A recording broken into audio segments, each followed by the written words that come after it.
Baik, terima kasih rekan-rekan media yang sudah hadir pada siang hari ini dalam webinar yang digelar kolaboratif dari Asian American Journalist Association, Chapter Asia, bersama dengan Asosiasi Media Siber Indonesia AMSI. Dan pada webinar kali ini, topik yang diangkat adalah terkait dengan meningkatkan pelaporan yang sensitif gender di Indonesia. Dan sekaligus juga ini akan merupakan launching dari Stylebook atau Playbook uh, bersama AAJA yang juga dikemas bersama dengan AMSI untuk bagaimana khususnya jurnalis di Indonesia, karena dalam bahasa Indonesia yang nantinya bisa diunduh dalam, nanti saya akan berikan lewat slides berikut. Namun sebelumnya terkait dengan sebelum kita melakukan diskusi dengan 3 pembicara yang sudah hadir pada siang hari ini, nanti saya akan perkenalkan juga. Tetapi kita sedikit melihat dulu seperti apa sih pelaporan inklusif itu, dan nanti yang tentunya berbasis atau sensitif terhadap gender.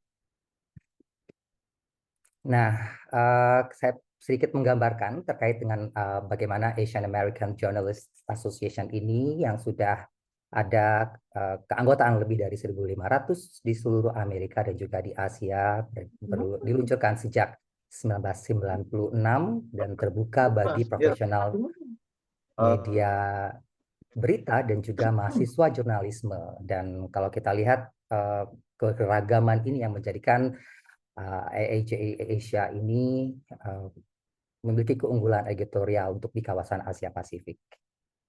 Nah, untuk misinya sendiri, seperti juga pada topik kita pada hari ini, itu memajukan keberagaman berita. Dan memang kalau kita lihat pada hari ini, kita memiliki topik terkait dengan isu sensitif gender, sehingga ini menjadi salah satu misi dari AAJ Asia ini, dan juga bagaimana membina generasi jurnalis berikutnya, kemudian komunitas yang terwakili yang akan diperkuat, dan termasuk juga bagaimana memperkuat kepercayaan pada jurnalisme berkualitas. Itulah mengapa nanti 3 pembicara kita akan memberikan input bagaimana proses dari draftingnya sampai nanti bagaimana tips and tricks untuk bagi jurnalis yang ingin meningkatkan kemampuan dalam memastikan isu sensitif gender ini bisa diberitakan dengan sangat baik dan tentunya berkualitas.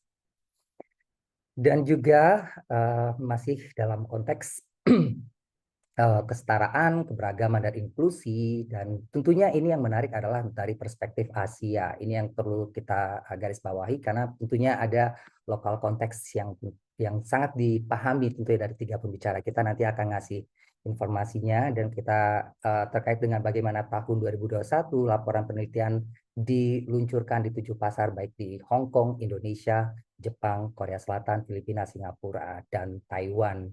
Dan syukurnya kita memiliki dalam bahasa Indonesia, sehingga lebih memudahkan buku pedoman untuk pemberitaan yang peka terhadap gender. Nanti teman-teman bisa unduh dari QR code yang ada di sini untuk bisa melihat seperti apa sih, dan nanti kita akan ulas bersama dengan 3 pembicara kita pada hari ini. Dan di dalamnya ada konsep-konsep utama, kemudian seperti apa seks dan gender, bagaimana orientasi seksual, kemudian bahasa yang netral terhadap gender, dan glosarium istilah-istilah yang terkait, hal-hal yang juga inklusif dan relevan, kemudian bagaimana apa yang perlu dihindari yang sehingga menimbulkan misperception daripada para audiens yang kita saat memberitakan sebuah isu sensitif terhadap gender tersebut. Baik, sudah selesai. Kita tidak perlu berpanjang-panjang, dan saya langsung perkenalkan kalau begitu ketiga pembicara kita pada siang hari ini. Yang pertama adalah Mbak Prodita Sabarini yang dari The Coverage Station Indonesia, merupakan Editor-in-Chief. Terima kasih sudah hadir, Mbak Prodita. Kemudian yang kedua ada Mbak Purnama Ayu Rizky dari Magdalene.co. Terima kasih juga Mbak Ayu sudah hadir. Dan yang ketiga Rio Tuasikal, jurnalis independen yang kita sering lihat wajahnya berseliweran beberapa waktu terakhir. Terima kasih Mas Rio sudah hadir di sini. Saya nanti akan membagi segmen ini dalam dua webinar ini dalam dua segmen maksud saya. Kita akan membahas terlebih dahulu bagaimana di balik layarnya. Nah, tentu kan kalau bagaimana sebuah playbook ataupun juga pedoman panduan seperti itu dari jurnalis dan untuk jurnalis tentunya akan istilahnya sudah based on pengalaman-pengalaman mereka dan bagaimana knowledge yang mereka bagikan dalam pedoman tersebut. Dan kita ingin tahu di drafting proses ini kan tentu sebenarnya bisa dikatakan bukanlah mudah. Mereka menuangkannya dalam bentuk supaya dapat diterima ataupun juga diejawantahkan oleh para jurnalis yang ada menimba dari pedoman tersebut. Saya mungkin akan memulai pertanyaan pertama ini lewat Mbak Prodita terlebih dahulu. Kalau Mbak Prodita ini kan merupakan pemimpin media independen dan juga pengurus dari AMSI. Saya pengen tahu dulu latar belakang. Kalau AMSI kan bisa dikatakan bisa lebih sering mengulas isu-isu terkait dengan kekerasan seksual dan juga perlindungan terhadap jurnalis. Mungkin bisa ceritakan terkait concern ini dari Mbak Prodita sendiri selaku pengurus AMSI. Bagaimana lah untuk membuat sebuah pemahaman terhadap jurnalis juga atau sesama jurnalis ataupun juga kepada publik secara general dengan isu-isu yang bisa dikatakan kekerasan seksual dan lain sebagainya. Silakan. Terima kasih banyak Mas Roni, dan selamat datang juga teman-teman semua ya dari media-media anggota AMSI. Dari AMSI kami senang sekali dengan inisiatif dari AAJA ini, bahwa ada pedoman khusus untuk reporting yang peka dengan gender. Dan memang kalau dari AMSI sebagai Asosiasi Media Cyber di Indonesia, tujuan keberadaan AMSI itu untuk membantu membangun media-media di Indonesia agar bisa lebih kuat kapasitasnya gitu dalam berbagai aspek, termasuk aspek sustainability, aspek manajemen, dan juga aspek dalam tentunya produksi konten jurnalistik yang berkualitas gitu. Nah, kalau di AMSI, kebetulan anggotanya AMSI ini kan banyak ya dari across Indonesia, eh, lebih lebih dari 500 anggota media AMSI. Nah, eh, ada beberapa inisiatif dari AMSI untuk membantu eh, meningkatkan kapasitas media tersebut, termasuk dari sisi pembentukan kebijakan yang lebih baik gitu untuk perlindungan dari kekerasan seksual. Dan mungkin saya sambil share share screen sedikit ya, sebentar. Silakan Mbak Prodita. Oke. Narik kena tempo. Ayolah, musuh belum pada siapa no, dan tadi juga. Oke, hold on. Screen gimana? Bisa nggak ya ini? Hmm.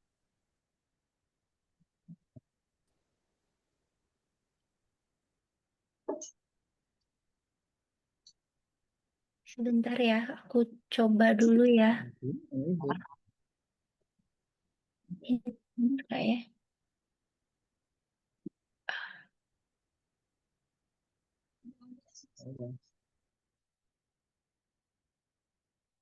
Maaf, sebentar. Ini security settingsnya ternyata belum. Baik, Oke, bentar. nggak apa. Baik, sambil menunggu Mbak Prodita untuk share screen-nya, saya ingatkan lagi kepada peserta untuk menuliskan nama peserta media asalnya untuk nanti memudahkan kita menyapa ataupun juga kalaupun sambil bertanya nanti kepada tiga pembicara, kita bisa dengan mudah mengidentifikasi rekan-rekan berasal dari mana, eh, asal medianya seperti itu. Termasuk mungkin juga pendataan terhadap kegiatan pada siang hari ini untuk memastikan seperti apa sih pedoman ini juga nanti lebih luas dapat menjangkau jurnalis-jurnalis di Indonesia. Em, Sambil menanti, saya mungkin boleh sedikit bergeser untuk bagi pengalaman ya ke Mbak Ayu, termasuk juga Mas Rio nanti.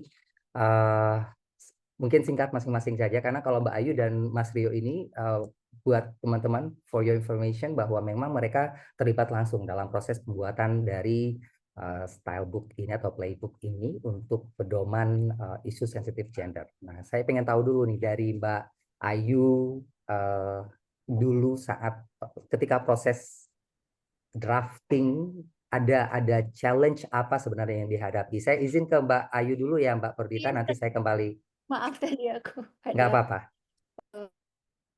Silakan Mbak Ayu. Iya, terima kasih Mas Roni, dan terima kasih juga kepada kawan-kawan yang sudah hadir di ruang ini. Jadi sebenarnya kalau ditanya tantangan terbesarnya itu, karena kalau saya kan berangkatnya dari media perempuan ya Mas Roni, saya di Magdalene, dan Magdalene sendiri kan memang fokus untuk mengangkat isu-isu perempuan gitu. Jadi ketika kami ada di Magdalene, kami melihat pemberitaan atau framing berita tentang perempuan itu banyak atau seringkali dibuat dengan framing yang buruk gitu. Jadi saya nggak perlu memberikan contoh ada apa saja gitu ya contohnya, tapi ini menjadi sebuah tantangan tersendiri buat kami ketika kami ingin merumuskan apa-apa saja yang seharusnya dimasukkan ketika bicara tentang pemberitaan yang peka atau ramah gender, karena saking banyaknya problem dalam framing pemberitaan terutama di media arus utama kita gitu. Jadi mulai dari misalnya pelaporan isu KBG, liputan teman-teman queer, terus juga berita tentang isu-isu yang mungkin seringkali dianggap tidak beririsan dengan perempuan, itu juga kerap dibuat dengan framing yang meninggalkan perempuan itu sendiri gitu. Jadi sebenarnya tantangan terbesarnya adalah menyortir bagian mana saja yang perlu dimasukkan dalam style book ini gitu ya. Terus tantangan yang lain sebenarnya kami tahu setiap newsroom itu kan punya kebijakan yang berbeda-beda gitu ya. Mulai dari bagaimana pengemesan berita, agenda settingnya seperti apa gitu. Bahkan soal bahasa pun juga pasti punya standar yang beda-beda juga gitu. Dan mungkin saya ngasih disclaimer sedikit gitu ya. Ini juga kami alami juga di media kami. Kadang-kadang jurnalis yang vokal sedikit ngomongin isu perempuan atau suka berisik tentang bagaimana seharusnya berita ramah gender itu dibuat, itu sering dilabeli sebagai jurnalis SJW atau jurnalis aktivis gitu ya. Nah, cuma dalam proses pembuatan buku ini, sebenarnya kami sadar kalau jurnalis itu ya memang bukan aktivis gitu ya. Jadi kita nggak apa namanya bikin manifesto atau turun ke jalan, tapi bukan berarti kita juga nggak bisa diem atau netral terhadap ketidakadilan itu sendiri gitu. Makanya saat menyusun panduan ini sebenarnya kami terus-menerus mengingatkan, kalau buat saya tuh saya selalu mengingatkan ke diri saya sendiri, ini netral, bukan ini netral atau enggak, tapi kami selalu tanya, ini cukup adil enggak? Ini cukup berimbang atau enggak? Kayak gitu. Jadi sebenarnya lebih ke, kalau dari saya tantangannya lebih ke secara personal itu, dan secara eksternal juga sebenarnya lebih ke mengkolek bagian-bagian mana yang cukup krusial untuk dimasukkan dalam style book ini gitu. Mengingat kalau kita lihat konteks di Indonesia kan meskipun ada pedoman tentang pemberitaan ramah gender atau ramah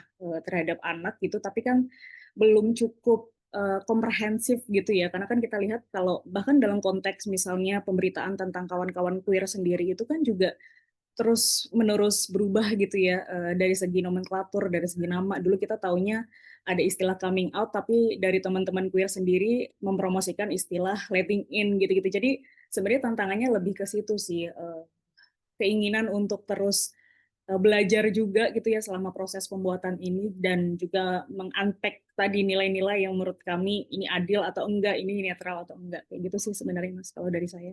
Oke, menarik bahwa ternyata menyortir part yang berasa penting, perlu kayak gitu ya, karena setiap newsroom punya agenda setting berbeda dan juga mungkin konteks Indonesianya pun juga menjadi challenge tersendiri untuk bagaimana dan berdasarkan apa yang sudah terjadi tadi Mbak sebutkan bagaimana pelaporan sama ini dan lain sebagainya.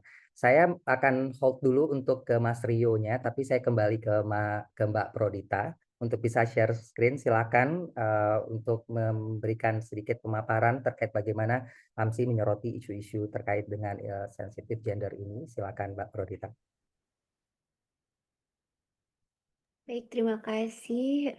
Dan maaf sebelumnya tadi ada sedikit teknologi glitch. Jadi kembali lagi, kenapa AMSI sangat menyambut baik inisiatif pedoman ini, karena memang dari memang spiritnya AMSI adalah meningkatkan kapasitasnya media-media, perusahaan-perusahaan media ini. Nah, kalau dari upayanya AMSI sendiri dalam meningkatkan kualitas pengalaman kesetaraan gender dan perlindungan jurnalis dan pekerja media dari kekerasan berbasis gender sendiri itu tahun lalu AMSI mengadakan sebuah riset gitu ya bersama dengan PR2 Media, ini didukung oleh ABC International Development. Nah, dan ini bisa di-download teman-teman. Ada QR code-nya kalau mau di-scan itu masuk ke riset ini. Jadi dari sekitar 270-an media itu yang di-riset gitu, disurvei oleh PR2 Media, temuannya adalah banyak perusahaan media belum memiliki kebijakan terkait SOP terkait kekerasan berbasis gender itu. Dan bahwa perusahaan media sendiri agak bingung gimana sih membangun SOP-nya gitu untuk di dalam perusahaan media, dan ini menjadi penting karena perusahaan media kan memang menjadi corong ya untuk isu-isu ini gitu. Dan gimana ketika di dalam medianya sendiri mungkin perlindungan atas kekerasan berbasis gender ini mungkin masih belum begitu kuat gitu. Jadi akhirnya dari temuan ini kemudian AMSI membentuk 2 modul. Jadi ada modul pencegahan dan penanganan kekerasan berbasis gender online untuk perusahaan media, di mana ini ada modulnya gimana sih kalau misalnya bikin SOP untuk hal ini, dan prosesnya gitu, proses untuk pembentukan SOP-nya. Nah, kemudian ada juga modul untuk pekerja medianya sendiri gitu, modul pencegahan dan penanganan kekerasan berbasis gender online untuk pekerja media. Nah, dan modul-modul ini juga bisa di-download di link ini ada di websitenya AMSI. Sesudah dari pembentukan modul itu, kemudian AMSI Izin saya potong sebentar. Perbedaan mendasar dari untuk perusahaan media dan untuk pekerja media ini ada di poin yang mananya, Mbak Prodita? ya, kalau misalnya untuk perusahaan media itu artinya adalah lebih kepada pembangunan SOP dan kebijakan di dalam medianya sendiri untuk melindungi stafnya dari kekerasan tersebut gitu. Nah, sementara kalau untuk pekerja medianya itu sendiri itu adalah kayak langkah-langkah yang bisa dilakukan ketika mereka menghadapi kekerasan berbasis gender online gitu. Itu dia. Jadi kalau yang pertama itu tentang bagaimana media sebagai perusahaan itu bisa membangun kebijakan, sementara kalau yang satunya itu untuk individual pekerja medianya gitu. Dan mungkin saya lanjutkan ya Mas Roni. Jadi sehabis itu akhirnya kita mengadakan coaching untuk 10 media anggota AMSI. Mungkin ada beberapa juga yang ikut di sini kali ya. Ada Berita Jatim dan lain-lain sampai Tirto ID. Ini memang belum nggak apa apa namanya, baru 10 media yang di-coaching gitu, karena memang, pendampingan dalam pembangunan SOP itu agak cukup intens gitu ya. Tapi, mudah-mudahan di ke depannya kita juga bisa mengembangkan kegiatan seperti ini lagi, untuk mendampingi media. Nah, karena kita juga me ada inisiatif dari AMSI seperti ini, melihat inisiatif dari AAJA untuk panduan reporting ya, untuk newsroom-nya gitu, tentang bagaimana, newsroom dalam memproduksi, melakukan reportase itu bisa peka gender, ya kita sangat sangat, ini kayak beririsan, saling align dan juga saling menguatkan gitu untuk tujuan ini. Mungkin seperti itu, Mas Roni. Baik, terima kasih Mbak Prodita. Ada compliment to each other gitu ya, bahwa setelah adanya panduan tadi yang sudah dibuat 2 modul untuk perusahaan dalam bentuk SOP, kemudian untuk pekerja media yang lebih hands on kepada setiap masing-masing individual, kemudian AAJA muncul dengan inisiatif yang seperti ini yang juga didukung oleh jurnalis-jurnalis hebat seperti Mbak Ayu dan juga Mas Rio. Tadi Mbak Ayu sudah memberikan sedikit bagaimana background proses drafting. Saya sekarang ke Mas Rio, yang juga kalau hampir banyak melakukan proses peliputan untuk isu LGBTQ+ dan juga terlibat dalam fellowship inklusif seperti itu. Bisa diceritakan Mas Rio, apa sih yang menjadi celah yang masih ada nih dalam peliputan khususnya di konteks laporan di Indonesia bagi para jurnalis yang memang dengan adanya panduan ini dan keterlibatan Mas Rio bersama Mbak Ayu dan juga nanti bagaimana AMSI mengkomplementari ini semua dengan modul-modul mereka bisa menjadi jembatan ini semua. Iya, makasih Mas Roni dan kawan-kawan yang sudah hadir sore ini.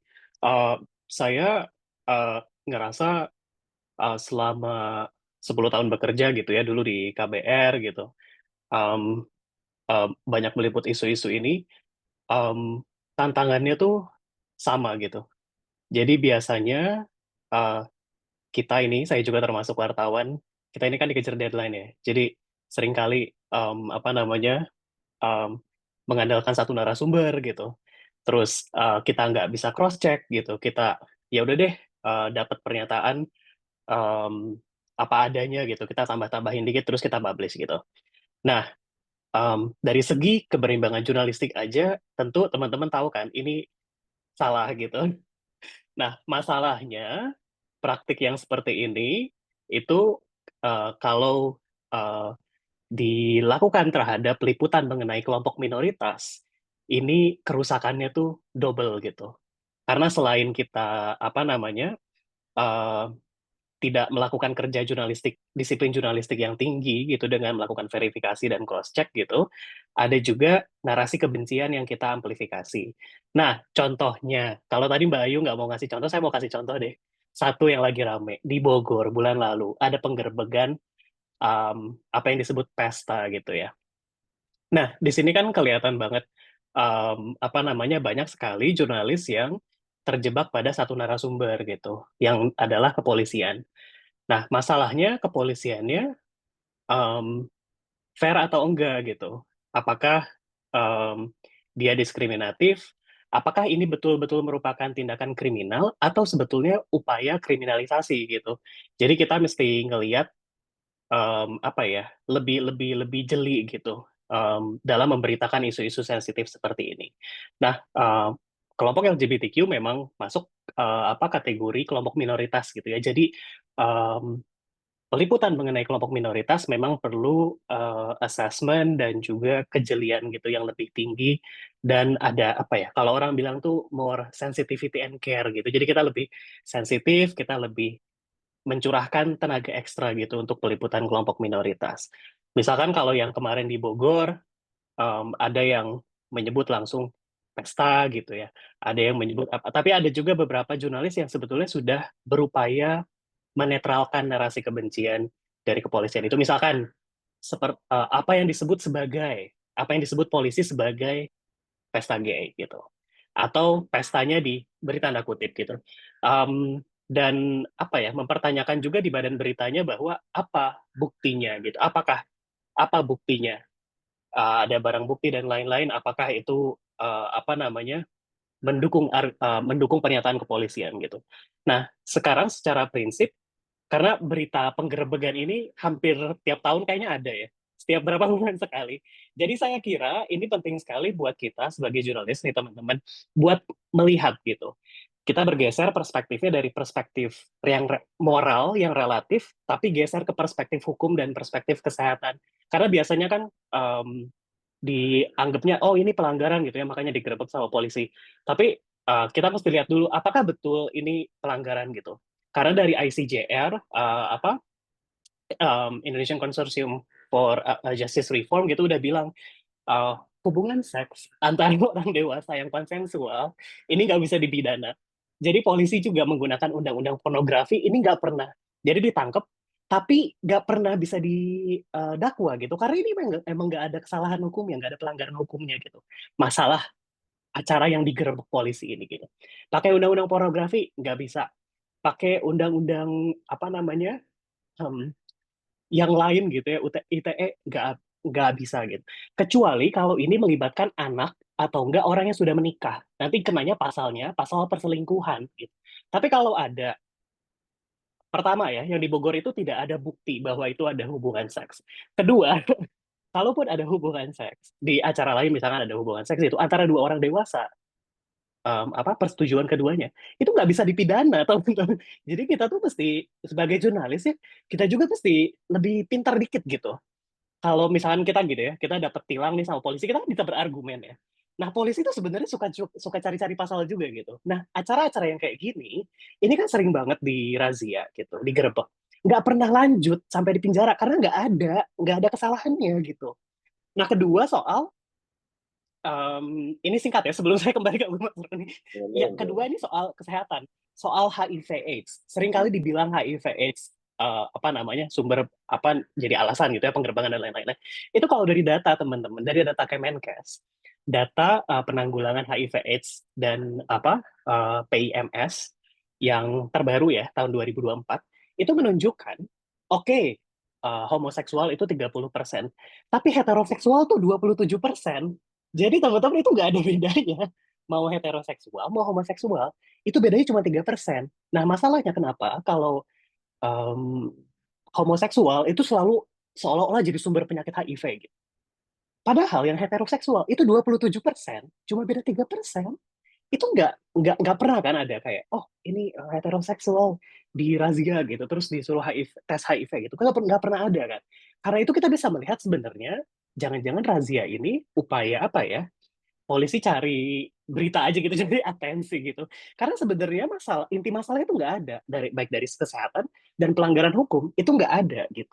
Jadi itulah menurut saya yang dibawa ya semangat dari apa namanya panduan peliputan ini, supaya kita tuh lebih kritis sebagai jurnalis, kita memperbaiki kualitas liputan kita, terutama bagi kelompok minoritas, dan juga kalau misalkan ada aparatus-aparatus negara yang diskriminatif gitu, kita bisa lebih menyaring gitu, sehingga kita tidak apa ya melanggengkan narasi kekerasan terhadap kelompok minoritas. Itu Mas Roni. Baik, narasi kebencian tadi yang Mas Rio sampaikan juga bahwa hampir sebagian besar selama ini hal yang ditemukan di lapangan terkait pelaporan adalah terjebak dalam satu narasumber gitu, narrow sourcing yang umumnya terjadi bahkan sampai akhirnya membawa victim blaming terhadap orang yang diberitakan, termasuk sampai yang dibutuhkan adalah nantinya lebih kritis lagi untuk bagaimana melihat isu secara holistik, apakah memang benar arahan narasi tadi terkait dengan isu kesehatan atau dari sisi pelanggaran hukum dan lain sebagainya, yang mana nih yang perlu diamati oleh jurnalis sebelum benar-benar aware memberitakannya. Menarik sekali, kita sudah menyelesaikan segmen pertama. Untuk segmen kedua kita akan lebih ke arah tips lagi. Nah, ini lebih hands on. Kalau tadi sudah melihat challenge-challenge apa dalam pembuatan panduan ini, termasuk juga dari AMSI sendiri yang sudah memiliki modul dalam bagaimana newsroom termasuk juga jurnalis as an individual gitu untuk bisa memiliki awareness terhadap bagaimana isu sensitif gender. Nah, tipsnya tentu dari kita pengen tahu dari tiga speaker kita pada siang hari ini untuk berbagi bagaimana setidaknya mungkin rangkuman dari stylebooknya bisa Mbak Ayu dan juga Mas Rio, apa sih sebenarnya yang key takeaways bagi para peserta pada siang hari ini untuk sebenarnya begini loh untuk yang dari sudah kita rangkum mungkin untuk konteks tadi kalau dalam AIJA Asia ini kan memang memberikan konteks lokal kita sendiri gitu. Saya mungkin ke Mbak Ayu dulu untuk bisa memberikan secara tips yang lebih praktikal supaya nanti tadi apa keluhan-keluhan atau keresahan-keresahan yang dialami dalam melihat proses pemerintahan selama ini bisa kita address bersama-sama. Silakan Mbak Ayu. Oke, thank you Mas Roni. Jadi kalau tadi berangkat dari masalah-masalah yang sudah kita identifikasi ya, yang kemudian kami coba jawab itu di buku ini. Buku ini memang bukan obat tunggal gitu ya dalam tanda kutip atas berbagai framing berita yang kurang berperspektif gender gitu. Tapi setidaknya dari inventarisasi masalah yang sudah kita identifikasi itu, kita bisa menyusun berbagai tips yang praktis yang itu juga tertuang di buku-buku ini gitu. Misalnya yang paling pertama dan menurut saya ini juga jadi poin kunci gitu ya, sebelum kita punya komitmen untuk bikin berita yang punya perspektif gender yang cukup gitu, setidaknya kita harus melihat bahwa perspektif gender itu bukan lagi kepentingan sampingan gitu ya atau niche gitu, tapi kita harus menyadari bahwa perspektif gender itu sebetulnya adalah pendekatan yang bisa kita gunakan untuk berbagai liputan yang kita jalankan gitu. Selama ini kan kita berpikir, oh kalau berita yang punya perspektif gender itu bagiannya Magdalene, bagiannya media-media perempuan yang lain. Di sini ada Kak Nila juga ya yang memang juga ngelola media perempuan gitu. Jadi saya ingin bilang kalau yang pertama yang harus kita sadari itu adalah meng-unpack itu dulu gitu. Jadi kita harus sadari bahwa perspektif gender itu adalah salah satu tawaran pendekatan yang bisa kita gunakan untuk mengupas atau meliput berbagai isu mulai dari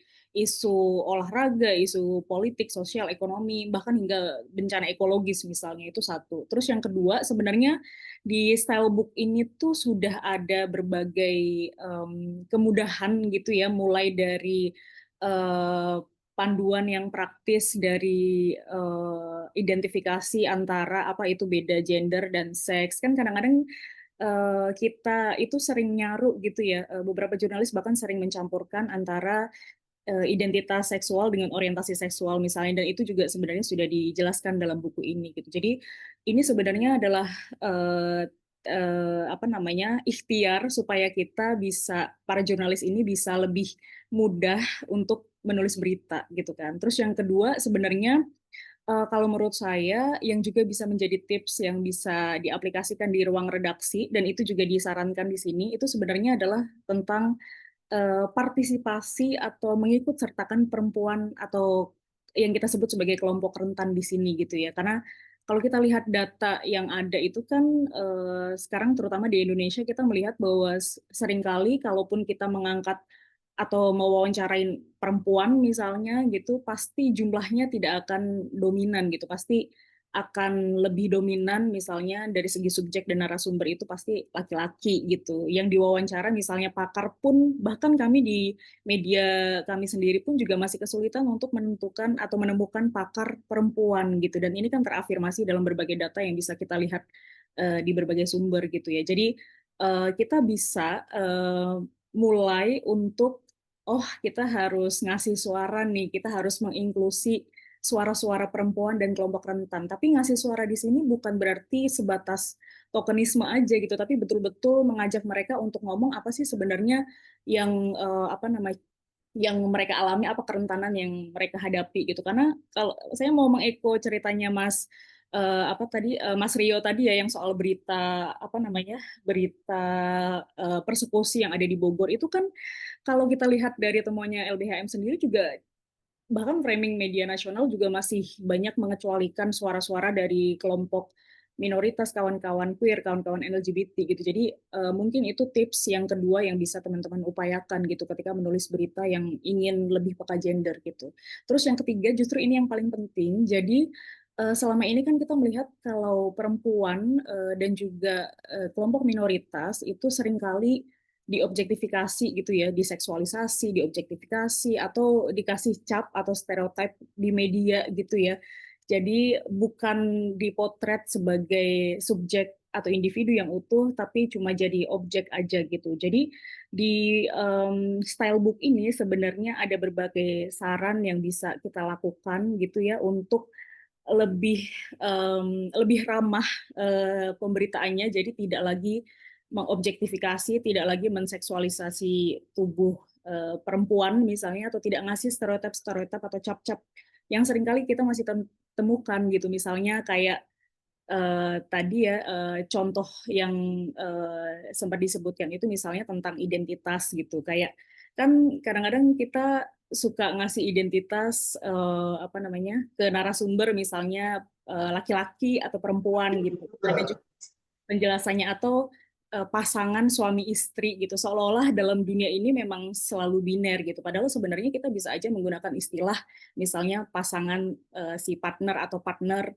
dari si A gitu. Jadi tidak perlu terjebak dalam konstruksi kalau oh berarti di dunia ini kalau dalam relasi romantis itu cuma ada misalnya ya contohnya laki-laki dan perempuan kayak gitu. Terus juga sebenarnya penggunaan kata itu juga matters ya, penting banget gitu. Kayak ini sebenarnya kelihatannya harmless gitu ya, sederhana gitu, tapi sebenarnya itu juga berpengaruh banyak gitu. Kayak misalnya saya itu banyak banget menemukan kata yang tanpa disadari ini sebenarnya juga membuat misalnya dalam berita KBG gitu ya, membuat korban justru terreviktimisasi atau menjadi korban yang berulang gitu, misalnya dengan memperhalus atau melakukan eufemisme bahasa gitu yang sebenarnya harusnya ditulis pemerkosaan tapi ditulis sebagai hubungan intim, atau yang seringkali kita lihat juga ada roda paksa gitu. Jadi pemilihan kata pun di sini juga sangat sangat menentukan banget gitu ya. Terus juga ini stylebook ini juga sebenarnya kenapa kemudian jadi relevan, karena saat penyusunannya saya ingat banyak mengakomodasi dinamika atau percakapan-percakapan di kalangan teman-teman yang ingin kami suarakan juga gitu ya, misalnya juga terkait teman-teman di LGBT gitu, kayak kenapa sih kita harus pakai istilah transpuan gitu, kenapa kita tidak boleh pakai kata waria lagi misalnya, itu kan di stylebook juga dijelaskan, ada penjelasannya di bagian glosarium gitu. Jadi sebenarnya semua yang ada di stylebook AJA itu semuanya bisa saya bilang adalah panduan praktis atau tips yang bisa kita langsung aplikasikan gitu dalam kerja-kerja di newsroom kita gitu. Jadi mungkin itu ya Mas Roni.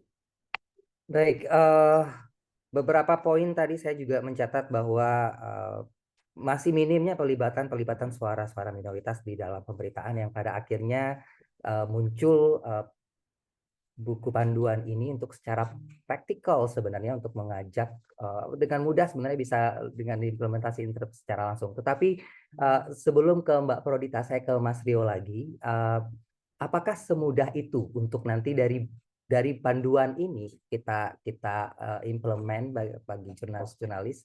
Memang apa selama ini kesalahan-kesalahan yang sudah pernah dilakukan dalam pemberitaan sebelumnya? Dan lewat buku ini bagaimana sih untuk bisa pada akhirnya mentranslate oke, ini sudah harus konteksnya sesuai dengan diksi yang tepat dan segala macam. Apa sih secara praktis lagi untuk lebih bisa langsung diterapkan nih, nggak pakai tunggu lama gitu. Kalau Mas Ri gimana Mas? Iya, iya, makasih Mas Roni.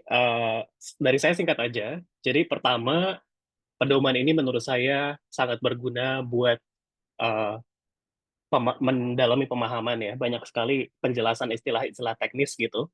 Mungkin kan kita sebagai jurnalis kebanyakan dipaksa generalis kan. Pagi-pagi nulis dari apa namanya kejaksaan, terus pindah kemana gitu sore-sore gitu, terus ada tiba-tiba ada razia polisi, terus wah ini apa gitu. Ini berguna banget untuk um, memastikan kita tahu kata yang kita tulis itu adalah apa yang kita maksud gitu. Karena kadang-kadang kita pernah dengar ini, kita tulis aja gitu, ternyata uh, artinya salah gitu. Apakah kita menggunakan istilah waria misalnya? Apakah transpuan gitu atau transgender? Itu ada penjelasannya. Mana yang paling tepat gitu sekarang gitu.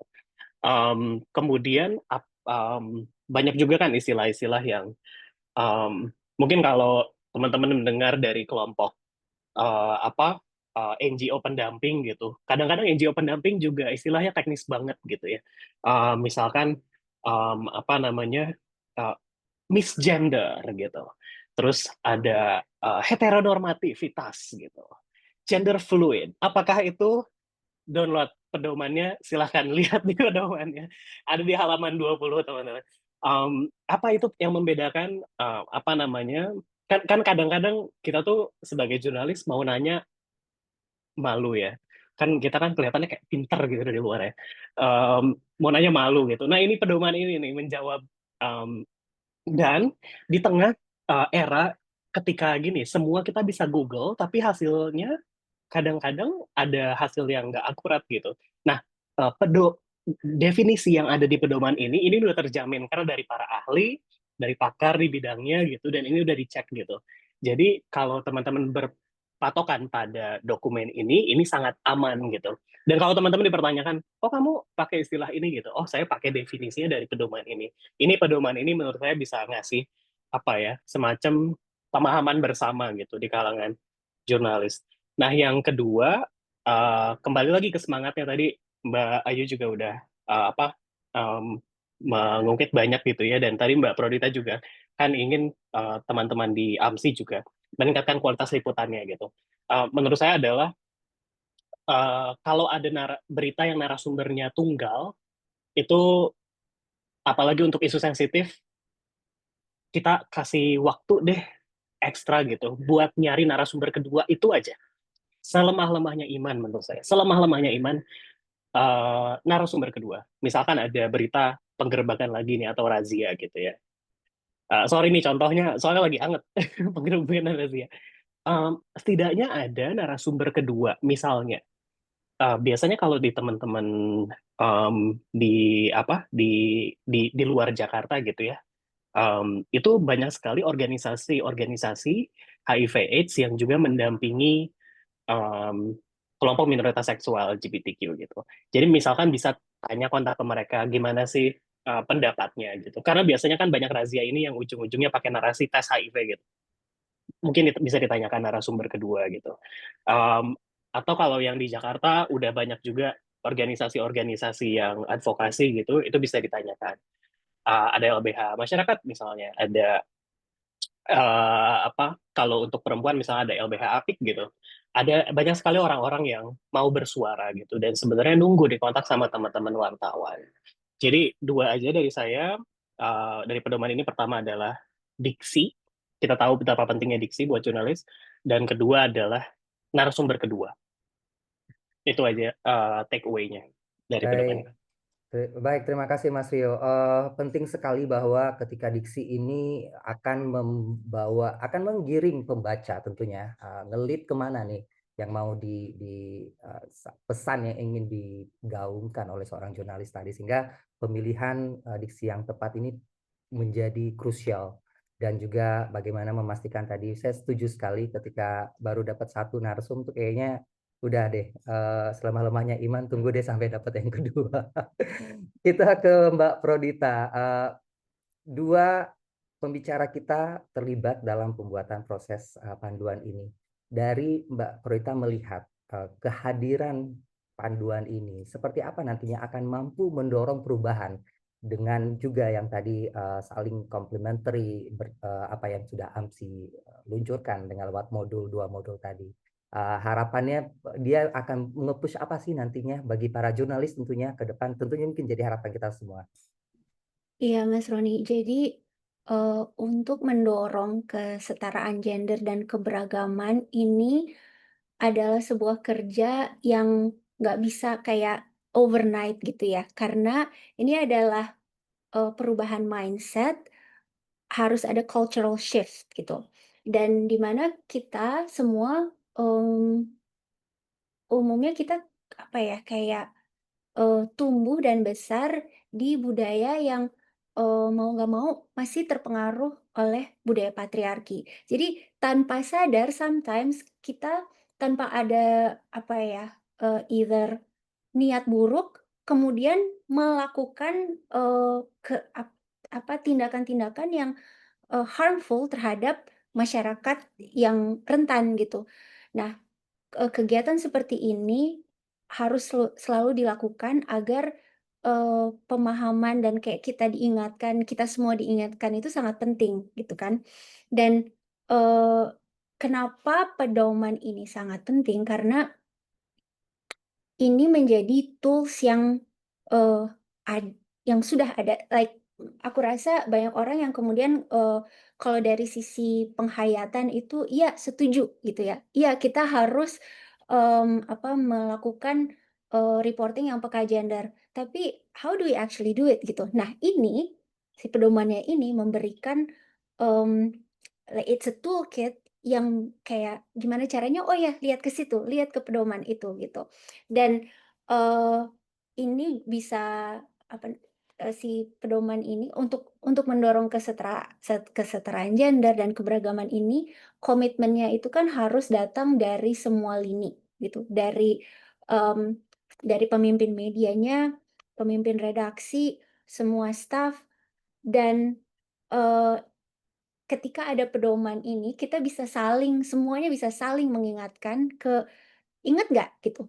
Ingat nggak kita berkomitmen untuk ini dan ini ada pedomannya. Jadi ketika ada kayak semacam eh, miss gitu ya. Oh, we did something wrong. Kita bisa saling mengingatkan kembali ke pedoman itu. Itu sih Mas Roni. Jadi ini sangat-sangat berharga. Adanya sebuah pedoman tertulis yang bisa diakses dengan mudah, bisa di-download, siapapun bisa mengakses itu sangat-sangat berharga.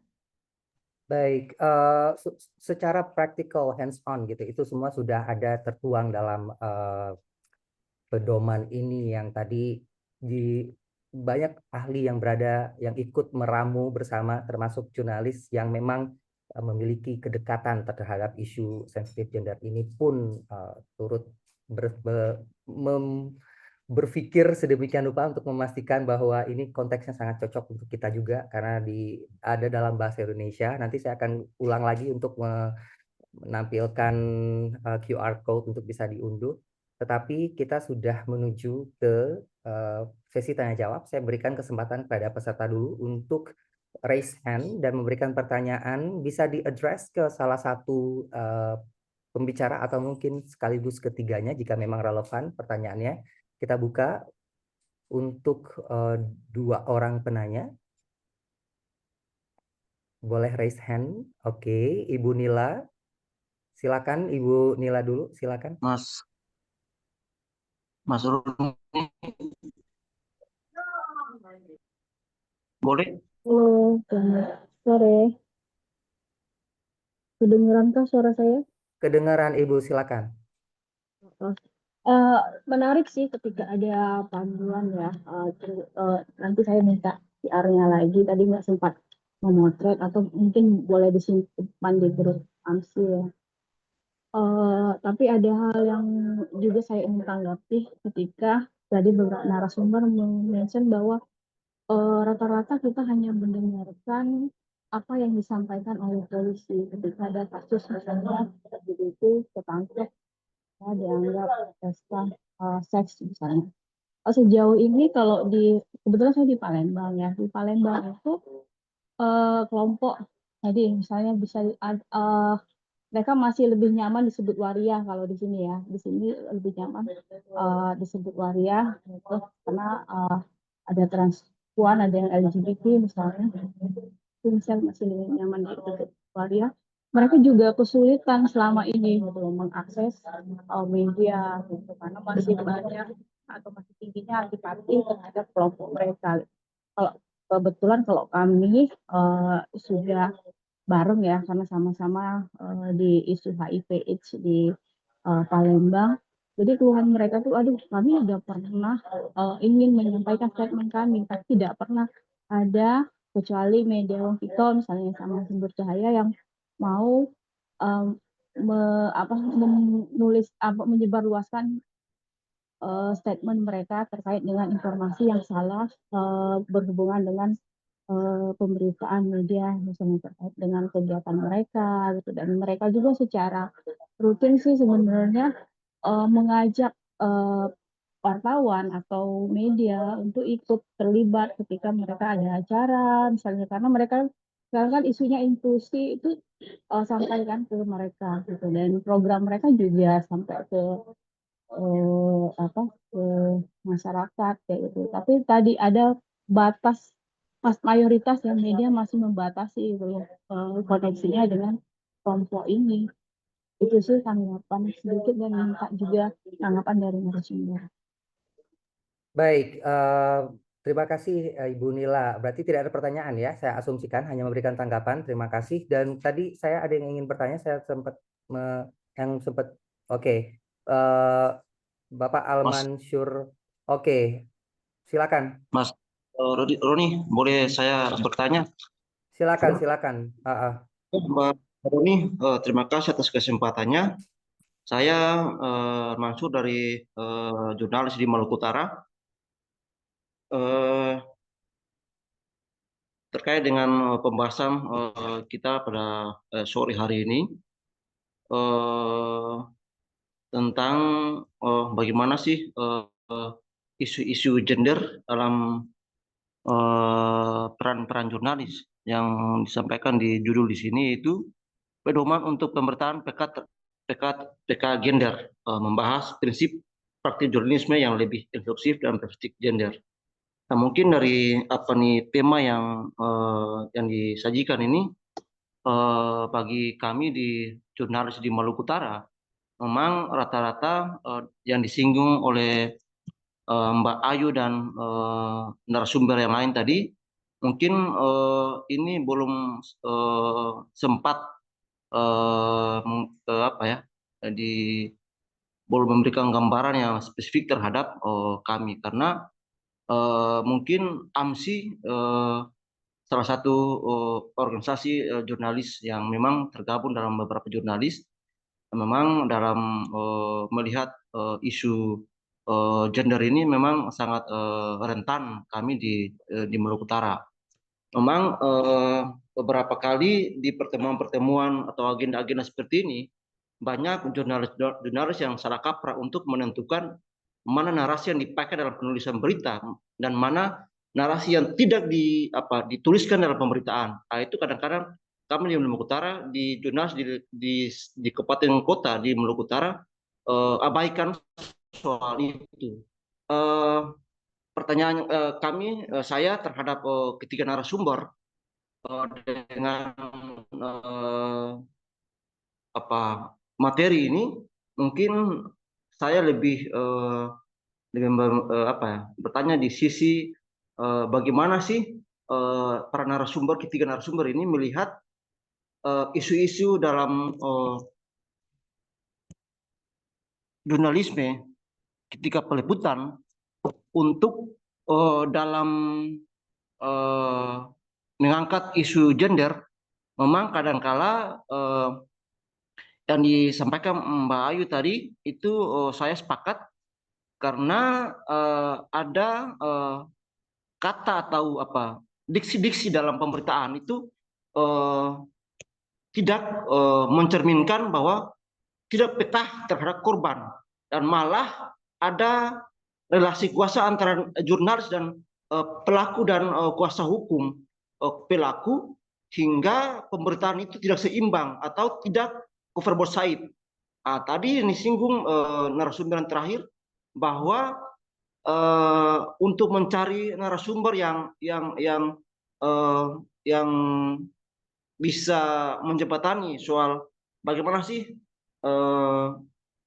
ketika korban meminta pertolongan untuk bisa membantu untuk disampaikan ke publik, itu kadangkala tidak spesifik terhadap jurnalis dan peliputan. karena isu kami di sini yaitu tentang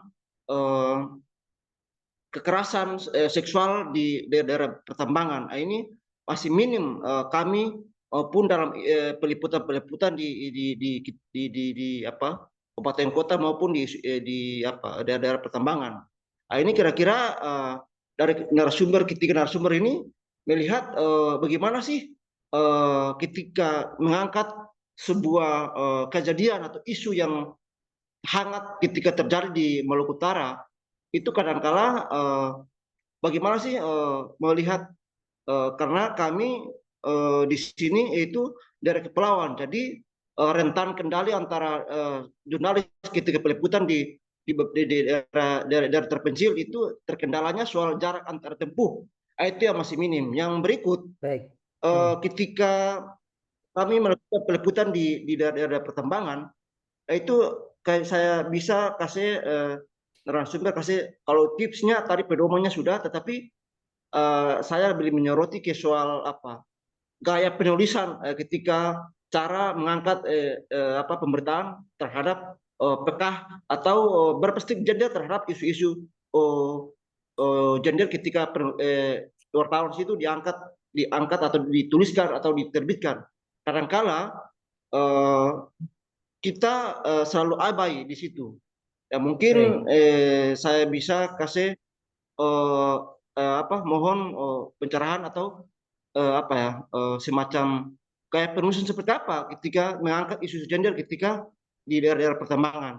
Terima kasih Bang Mas Roni. Saya yang kami Terima sebentar. kasih kembali Bapak. Kami langsung ke pembicara dari pertanyaan. Saya bisa mungkin rangkum sedikit. Ini lebih ke kalau kita lihat juga ternyata ada apa ya? Ada bridging lain lagi yang mungkin dari Mbak Ayu dan juga Mas Rio bisa berikan, karena memang bisa dikatakan bagaimana konteks lokal yang di Indonesia begitu diverse, ya kan? Tentu juga bagaimana perspektif terhadap di masing-masing wilayah tadi juga berbeda-beda, disparitas dan lain sebagainya. Bapak menyebutkan terkait dengan bagaimana situasi yang underrepresented di wilayah yang cukup sulit terjangkau dan lain sebagainya juga menjadi isu juga dalam bagaimana nanti secara praktikal mereka juga bisa dapat menggunakan mungkin tips praktisnya seperti apa. Ke Mbak Ayu terlebih dahulu, mungkin singkat saja, nanti juga ke Mas Rio habis itu. Yeah. Terima kasih Bang Alman. Jadi saya harus memvalidasi keresahan dan problem yang teman-teman hadapi di Maluku Utara gitu. Memang kalau kita ngomongin soal akses, terus juga ketimpangan soal sensitivitas itu memang real gitu ya. Antara katakanlah yang kita sering sebut dengan so-called Indonesia Barat dan Timur gitu.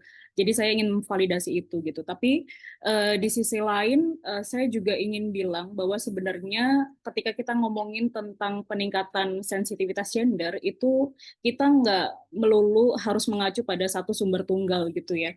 Jadi maksudnya ini bisa dilakukan dengan berbagai cara, Pak. Saya paham ada hambatan-hambatan lain, mungkin tarik-menarik antara kepentingan bisnis untuk dapat klik misalnya dengan sesuatu yang clickbait, mana yang ini sebenarnya penting dan ada aspek interseksionalitasnya gitu. Saya sangat memahami itu gitu. Nah, makanya sebenarnya ada beberapa alternatif cara gitu ya yang mana bisa kita lakukan supaya sensitivitas gender kita sebagai jurnalis dimanapun berada itu bisa lebih terasa gitu ya, minimal di level individu gitu. Kita bisa misalnya memulai dengan fokus pada isu gender yang mungkin sangat kontekstual atau relevan yang benar-benar dirasakan oleh warga. Tadi Abang nyebutin soal konteks pertambangan di Maluku Utara. Sebenarnya kalau kita ngomongin industri tambang pun yang sering kali dianggap sebagai industri yang maskulin itu kan juga dampaknya, kalau kita ngomongin soal dampak, salah satu dampak dan yang paling rentan di sini kan juga perempuan gitu.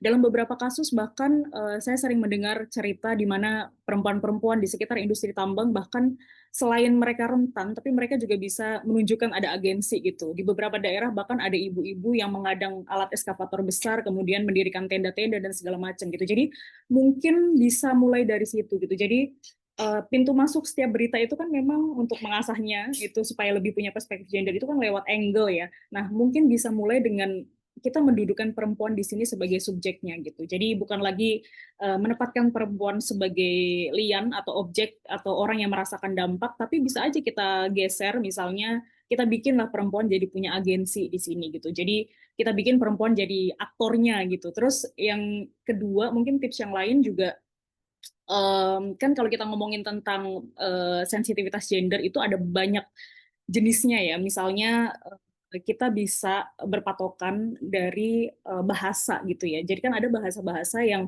bisa dianggap sebagai bahasa yang sensitif gender.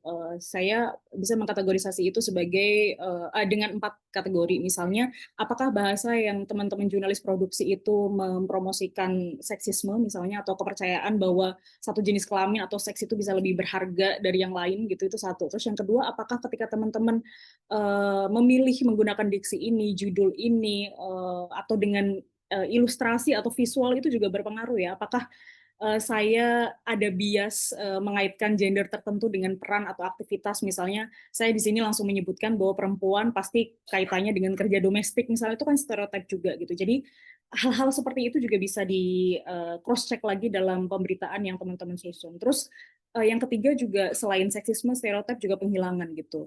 Kadang-kadang bahasa itu juga bisa ngasih kesan seolah-olah laki-laki itu adalah standar atau norma generik gitu, sehingga berakibat pada penghilangan perempuan gitu ya dari kehidupan publik gitu. Saya mungkin ngasih contohnya bukan di Maluku Utara tapi dari konteks nasional gitu ya, kayak misalnya kita ngomongin tentang isu penulisan ulang sejarah, salah satunya misalnya tentang pemerkosaan massal 98 gitu. Kita kan juga melihat dari bagaimana narasumber utama yang sering dikasih mic, yang sering dikasih corong untuk ngomong, si Pak Fadlizon misalnya, yang itu justru akan membuat posisi, kalau misalnya dia cuma dikutip sebagaimana adanya dengan praktik jurnalisme mulut, itu juga bisa berdampak pada penghilangan perempuan juga gitu ya, dari isu yang sebenarnya krusial gitu. Terus yang terakhir itu sebenarnya adalah apakah bahasa yang teman-teman produksi itu bisa mengekalkan berbagai subordinasi dan meremehkan gender atau minoritas tertentu gitu ya. Kadang-kadang kan kita sering nggak sadar gitu ya, sering ada bias juga kalau bahasa itu ya sering menggambarkan satu gender, ya seringkali perempuan sebagai makhluk yang lebih inferior dan merendahkan mereka gitu. Jadi mungkin 4 hal ini juga bisa di cross check lagi dalam setiap pemberitaannya, selain tadi ya pintu masuknya dari angle yang lebih menggeser posisi perempuan ke posisi subjek, juga pemilihan bahasa yang lebih punya perspektif gender gitu. Itu mungkin tips-tips yang bisa dilakukan oleh teman-teman jurnalis lokal. Nah, dalam konteks mungkin yang lebih struktural gitu ya, sebenarnya pertanyaannya kemudian, apakah saya sebagai jurnalis lokal yang mungkin bekerja untuk media yang mungkin tidak terlalu aware dengan pentingnya pengarus utamaan perspektif gender itu bisa punya posisi tawar gitu, sebenarnya kan kita bisa terus-menerus menegosiasikan itu gitu. Kayak misalnya saya mau ngasih contoh, saya nggak langsung originally dari media perempuan, saya juga dari 2010 jadi wartawan, dan saya berangkat dari media arus utama yang saya paham, dan media lokal juga gitu. Jadi saya paham banget kalau ada tantangan tersendiri ketika bekerja di struktur yang memang nggak terlalu peduli dengan itu gitu, karena mungkin orientasinya ya klik, news, page views dan sebagainya gitu. Jadi kita bisa aja misalnya sebagai contoh, misalnya ketika kita ngomongin isu tentang ya LGBT misalnya, kita nggak lagi kan seringkali isu LGBT itu dianggap cukup seksi untuk disensasionalisasikan ya. Kita bisa aja supaya teman-teman di newsroom dan juga dari pemilik misalnya itu lebih aware lagi, kita bisa memulai dengan perspektif atau kerangka HAM misalnya. Memang nggak bisa langsung seketika, tapi kita bisa pelan-pelan menuju ke situ gitu. Ya, pada intinya sih sebenarnya kalau kita ngomongin tentang tantangan, terutama yang dihadapi oleh teman-teman jurnalis lokal, itu memang harus bertahap. Di Jakarta pun yang kami hadapi juga seringkali upaya-upaya untuk mengasah sensitivitas dan setia pada itu pun juga harus bertahap dan seringkali harus sering mengingatkan gitu. Jadi itu sih mungkin Bang, semoga menjawab pertanyaan. Baik, terima kasih Mbak Ayu. Saya mungkin langsung ke Mas Rio untuk bisa sedikit menambahkan ataupun melengkapi apa yang dari perspektif Mas Rio sendiri. Mungkin singkat saja karena nanti terakhir ke Mbak Prodita, saya mungkin akan mengganti pertanyaan yang saya akan ambil dari chat yang sudah masuk. Jadi saya tidak membuka pertanyaan lagi untuk para peserta karena keterbatasan waktu kita. Silakan Mas Rio. Iya, Ya, saya mau makasih dulu tadi ke Bu Nila soal apa pengalamannya di Palembang ya. Dan saya ingat banget waktu itu di Palembang pernah ada transpuan yang disemprot sama apa namanya mobil pemadam kebakaran. Terus itu jadi berita besar dan berita-berita nasional tuh semuanya ngutipnya cuman polisi aja gitu. Sementara ini perlakuan yang ini kan sangat apa ya tidak manusiawi gitu. Gimana caranya dapat suara pembanding? Waktu itu saya ngontak teman saya yang kerja di isu HIV/AIDS gitu, terus dia ngontak ke temennya yang di Palembang, temennya ngontak temennya di Palembang, barulah saya dapat narasumbernya. 6 jam nunggunya perjuangan. Tapi begitu berita itu naik, dapat 2 narasumber kan ya, dengan narasumber pembanding, beritanya viral. Kenapa? Karena begitu saking jarangnya suara ini terangkat, begitu terangkat viral. Jadi teman-teman, ini buat teman-teman juga ya. Jadi kalau menganggap bahwa perspektif gender itu berseberangan dengan apa beritanya naik gitu, itu enggak. Perspektif gender itu justru bisa naik apa ya, bisa mendorong teman-teman berita itu jadi viral juga gitu. Jadi nggak selalu yang oh ini klik, ini gender gitu. Enggak, ini tuh bisa bareng gitu. Berita yang berkualitas itu bisa apa namanya bisa bisa bagus juga gitu. Jadi makasih banget Bu Nila tadi apa pengalaman di Palembang. Nah, buat Bang Alman, ini buat teman-teman juga ya. Saya share aja ada beberapa pengalaman gitu. Jadi kalau misalkan kita bicara soal sensitivitas gender dalam pemberitaan gitu ya, pengaruh utama gender terdengarnya itu kayak besar banget gitu. Gimana kalau editor nggak um, kadang kita tuh berpikir bahwa terjebak pada pemikiran bahwa oh kalau berita soal gender tuh soal perempuan tuh itu soal domestik aja gitu ya. Padahal enggak gitu. Gender itu dijadikan analisa perspektif untuk menganalisa berita-berita pada umumnya. Pertama misalnya, tadi misalkan tambang ya, tadi Bang Alman sebut gitu. Apa kebetulan kemarin ada berita rame gitu ya di Maluku Utara gitu. Itu kan yang merasakan pertama ketika air tercemar itu perempuan. Jadi apa ya? Apakah perempuan itu tidak ada dalam isu tambang? Justru ada. Mereka itu cuma nggak pernah ditanya aja. Jadi ketika apa namanya di dalam isu tambang atau lingkungan biasanya perempuan adalah karena perempuan secara apa namanya dalam peran gender tradisional kita banyak di ranah domestik gitu ya. Jadi ketika ada pencemaran air itu biasanya perempuan yang langsung merasakan. Perempuan di isu tambang atau di isu lingkungan. Kedua misalkan di isu bencana. Saya ingat banget waktu itu pernah ke apa namanya ke Aceh gitu ya ada bencana. Terus waktu itu ibu-ibunya protes. Jadi bansos itu ketika Kemensos datang, bantuan itu dikasih itu kornet. Nah, anak-anak itu nggak mau. Anak-anak apa? Nah, itu tuh ibu-ibu yang protes. Jadi bantuannya tuh nggak tepat sasaran gitu. Nah, tapi suara perempuan ini jarang banget diangkat karena wartawan-wartawan ini selalu nanyanya ke bapak-bapak. Bapak-bapak itu mintanya apa? Mintanya tenda, mintanya apa-apa-apa gitu ya. Peralatan-peralatan yang sebenarnya tidak ibu-ibu butuhkan gitu. Dan selalu pendapatnya nggak didengarkan. Jadi kalau apa namanya ada bencana gitu, bisa tanya ke ibu-ibu, bisa tanya ke perempuan, dapat perspektif yang berbeda dan suara yang nggak pernah didengar gitu. Um, karena kalau kita lihat apa namanya dari populasi kita 50% perempuan, 50% laki-laki gitu ya, 50% suara ini nggak pernah didengar gitu. Jadi kita harus ngangkat suara mereka. Nah yang ketiga, ini contoh terakhir dari saya, misalkan dari segi masalah bantuan sosial, bansos atau akses BPJS gitu. Um, ini bisa masukin perspektif apa dari teman-teman transpuan misalnya. Mereka yang selama ini nggak bisa masuk sektor formal gitu ya, dimiskinkan gitu. Gimana cara mereka mendapatkan bantuan ini? Ketika pandemi misalnya, waktu ada bansos, mereka nggak dapat gitu. Mereka nggak punya KTP gitu ya, atau KTP bermasalah gitu. Gimana cara mereka mengakses BPJS? Cerita-cerita seperti ini sebetulnya ini kan cerita-cerita yang dekat dengan kehidupan orang sehari-hari ya, soal bansos, soal BPJS gitu, bencana, pencemaran air gitu.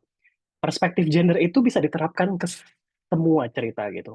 Ketika dimulai dengan narasumbernya ganti deh dari yang laki-laki terus kita wawancara perempuan gitu atau transpuan gitu. Itu tiba-tiba dapat sesuatu apa ya? dapet kayak cerita-cerita yang selama ini nggak pernah tergali gitu. Itu aja dari saya.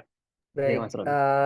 menarik bahwa sebenarnya tadi juga kalau dari Mbak Ayu juga sempat di saat penjelasan mengatakan bahwa ini pendekatan yang tawaran pendekatan terhadap berbagai isu, dan tadi contoh-contohnya langsung Mas Rio berikan gitu, bahwa di berbagai isu yang seperti apa yang ternyata bisa kita tarik pendekatan itu. Saya ke Mbak Prodita, tetapi pertanyaannya saya tarik dari chat di sini yang dari Mas Felix dari AMSI, bahwa gender mainstreaming at newsroom itu menarik ini jika secara teknis penerapan Stylebook ini sangat mungkin dilaksanakan, maka perlu disiapkan skema lain yang menyasar manajemen media. Ini berarti yang skema untuk menyasar manajemen. Kalau tadi mungkin Mbak Prodita sempat menyinggung soal modul bagaimana AMSI tadi yang untuk khusus newsroom gitu ya.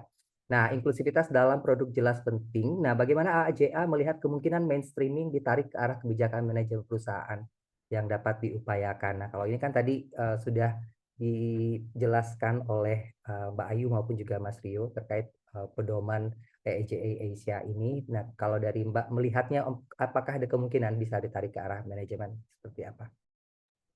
Iya, thank you Mas Roni, dan hai Mas Felix. Ini Mas Felix dari AMSI ya, Eksekutif Direktur AMSI. Aku rasa pertanyaannya Mas Felix memang datang dari kenyataan bahwa AMSI memang sebuah asosiasi perusahaan media gitu. Jadi ini dan tadi seperti saya sampaikan ke Mas Roni dan teman-teman, tujuannya AMSI adalah untuk membantu membangun kapasitas media-media di Indonesia. Jadi pertanyaannya Mas Felix ini kayak sepertinya memang identifikasi gap dari apa yang belum atau apa yang masih bisa dilakukan agar hal ini tidak hanya menjadi, atau pedoman ini tidak hanya menjadi sumber acuan jurnalis secara individu di media-media, tapi menjadi acuan dari perusahaan-perusahaan media sendiri gitu. Jadi ketika perusahaan medianya sendiri Eee, meli memiliki pedoman dan menjadikan itu sebagai kebijakan di dalam perusahaan media, itu kemudian para jurnalisnya mau nggak mau harus mengikuti gitu kan. Dan itu dia, jadi memang, sepertinya ini bisa menjadi salah satu program yang kita kembangkan ke depannya gitu ya Mas Felix ya, untuk, satu mendorong perusahaan-perusahaan media untuk bila belum memiliki pedoman khusus khusus dari yang disiapkan oleh perusahaan medianya sendiri, tapi bisa menggunakan pedoman ini gitu untuk, diambil dan kemudian diterapkan menjadi sebuah kebijakan di dalam perusahaan medianya. Baik, terima kasih Mbak Prodita. Kita diskusinya cukup hangat ternyata di luar dugaan bahwa pada akhirnya kita over durasinya cukup lumayan. Tetapi sebelum kita menutup dari sesi webinar kita pada sore hari ini, saya ingin mengundang masing-masing pembicara untuk menyampaikan closing statement, tetapi dalam bentuk satu kalimat saja. Satu kalimat pesan untuk jurnalis muda atau jurnalis yang season jurnalis yang ada pada siang hari ini yang ingin meliput dengan lebih sensitif gender. Apa yang ingin disampaikan? Satu kalimat, silakan. Dari saya mulai dengan Mbak Ayu dulu. Oke, kayaknya saya sengaja di awal biar ini ya karena selalu panjang. Oke, saya coba meringkas ini dalam satu kalimat majemuk bertingkat. Karena kayaknya agak susah ya merumuskan ini dalam satu kalimat. Tapi saya ingin bilang ke teman-teman jurnalis muda, jurnalis baru, di sini juga ada beberapa mahasiswa jurnalistik saya yang ikutan Zoom, Mas Roni. Jadi saya mau bilang kalau nggak ada jurnalis yang sepenuhnya bebas dari prasangka dan bias, tapi kesadaran akan hal itu sebenarnya justru bisa jadi kekuatan gitu ya. Jadi sadari posisi dan privilege kita, karena dari situ kita bisa mulai mengenali bias-bias implisit yang kadang-kadang suka nyusup nggak sadar dalam tulisan gitu.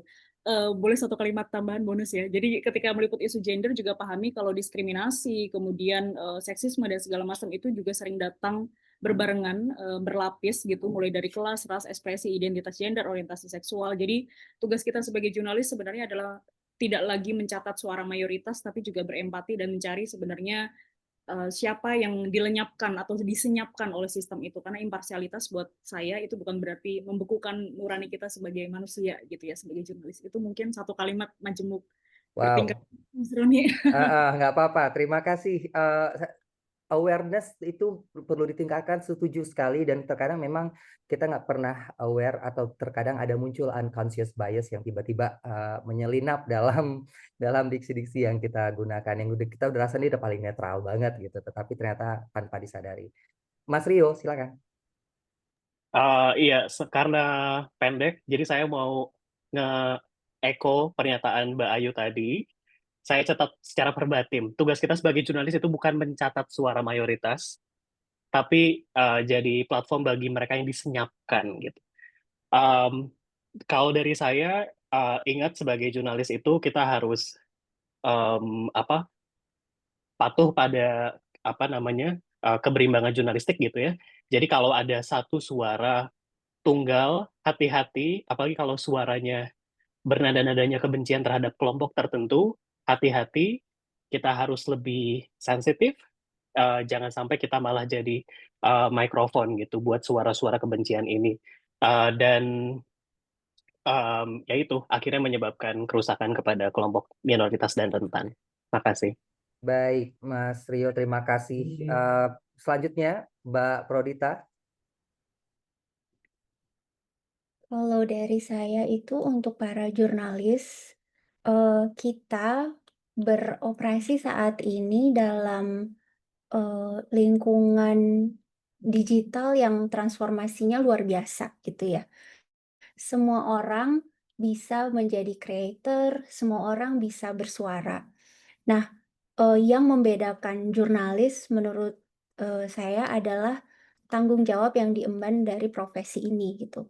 Jadi untuk itu kita sebagai jurnalis itu benar-benar harus menerapkan standar jurnalisme, dan di sini tadi yang disampaikan oleh Mas Rio dan Mbak Ayu untuk mengangkat suara-suara yang beragam, dan juga untuk cek implicit bias-nya tadi gitu dari yang disampaikan oleh Mbak Ayu. Jadi mungkin saya lebih menegaskan kembali apa yang disampaikan oleh Mbak Ayu dan Mas Rio, terutama di environment kita saat ini gitu.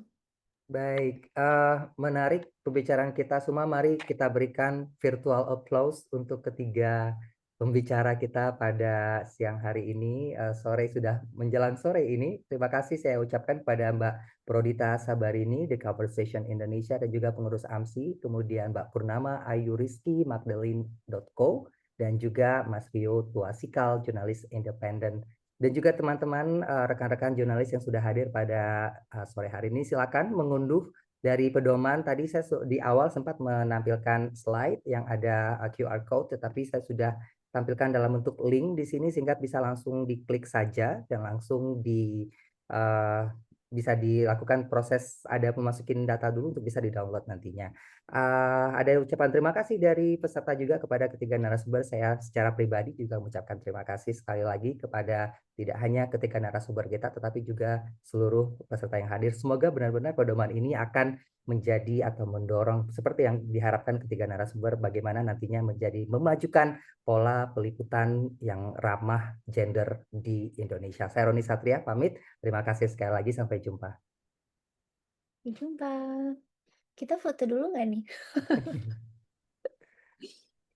Boleh, mau foto dulu. Saya ada miss yang di bagian sini ya. Sepertinya banyak yang tidak membuka. Jadi bagaimana kalau kita meminta, saya udah nutup loh padahal, tapi saya minta masing-masing untuk membuka kameranya. videonya, kameranya di on supaya nanti kita bisa foto. Saya lihat Pak Felix sudah membuka kameranya. Yang lain bagaimana? Ayo.